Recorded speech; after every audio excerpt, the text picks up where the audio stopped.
Good morning, parents and caregivers. Welcome back to your crash course for beginning strings. Today we're going to be focused on the bow. So the bow has multiple parts. We have the frog, the screw, the stick, and the hair. The hair is made from a horse's tail.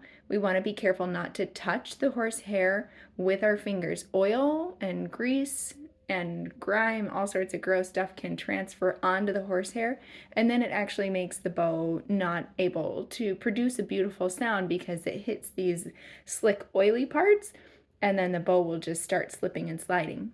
So please watch when your students practice. Make sure that they're not grabbing the bow, specifically around the bow hair. Lots of kids enjoy rubbing their hands along the bow hair. It does feel really nice, but we need to make sure we keep the oil off of the bow. The first thing we do as we take our bows out of the case is you want to make sure that they're careful of the tip of the bow. If they just start to pull the bow like out of the case, sometimes the tip of the bow can snap, so you want to be aware of that. The next step is to tighten the bow. We hold the bow in our left hand and then we turn the screw to the right. So one thing that you're going to hear me say is righty-tighty, ready to play. As I'm turning this, you're going to notice that the hair is moving away from the stick of the bow. And then we're going to check it. If you want to grab a pen or a pencil, you should be able to stick it through partway. Okie dokie. So, righty-tighty, ready to play. Lefty-loosey, put it away. So I'm going to turn the screw to the left, and you're going to notice that that tension is releasing.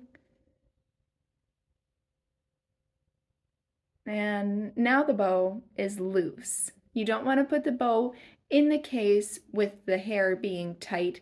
It creates a lot of tension and pressure on the stick of the bow. Alrighty. Next step is going to be rosining the bow. So this is a viola bow. I think it's really pretty. It has mother of pearl here. We're going to do our righty-tighty, ready to play. You should have gotten a little cake of rosin if you have a rental instrument. If you don't have rosin, you can just pop out to one of the local music shops and pick one up. They come in different packaging. Just any standard rosin is just fine. This one comes in a little box. You just take it out of the box, and we're going to rub along the length of the bow. Just like that. Sometimes you're going to notice you might need a little extra rosin here at the bottom of the bow. If something happened to touch it, like some little fingers, you can put a little extra rosin there on the bottom of the bow. And that's it. Alrighty, what do we do to loosen? Lefty-loosey. Put it away.